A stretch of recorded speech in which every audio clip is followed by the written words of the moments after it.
One morning, the Fat Controller and his grandchildren came to see Toby. Come on, Toby, we're all going to Seaside. We will ride in Henrietta. Yes, sir, said Toby happily. They came to a small seaside station. Soon, the children were playing in the sand, building a splendid castle. The Fat Controller inspected it. My word, that's a very fine castle. Have you seen a real one like it? Yes, replied the children. It's here on the island. And they showed him a map. Pondered the Fat Controller. They met Toby at the harbour. Come on, we're going exploring. It will be a great adventure.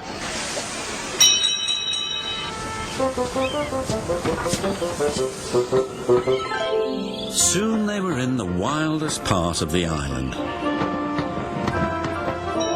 They stopped by a lonely signal box. Where might you be going then? Asked the signalman.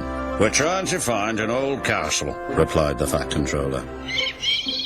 I know the place, sir, said the signalman. There's a small junction not too far down the line. Just switch the points.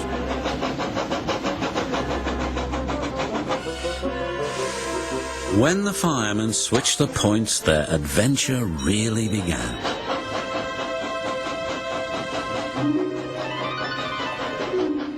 Toby pushed past branches and bushes till they came to another little junction.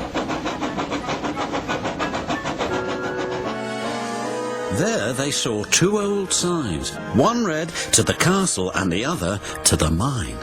We'll go to castle first.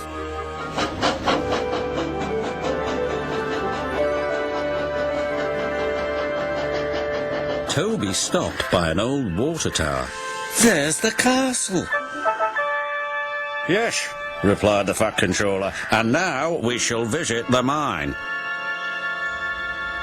Once upon a time, the mine had been worked by the little engines and their lines were still in place. But now everything was very rusty and overgrown.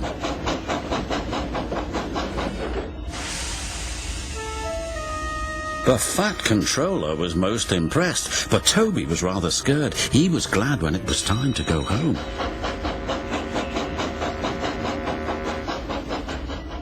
I think the castle and the mine will make a very fine place for visitors, but it will take a lot of hard work first. Yes, sir, said Toby nervously.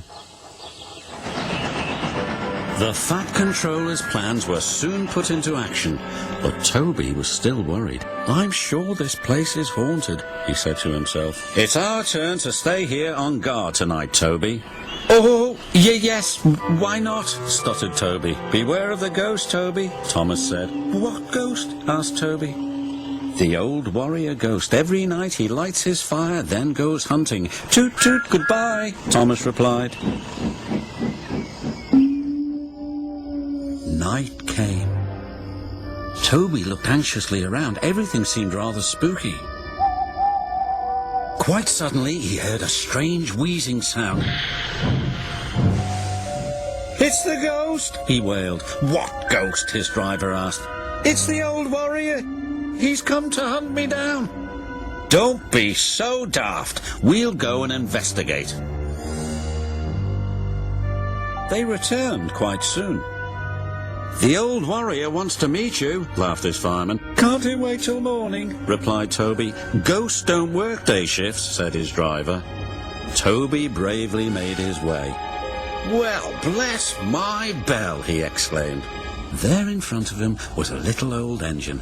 This is your ghost, Toby, said the signalman. His name's really Bertram, but we call him the old warrior because he's so brave. Bertram and Toby are now firm friends. They take the visitors to the splendid castle and the mine. If there are any ghosts here, they certainly help to make the place very happy.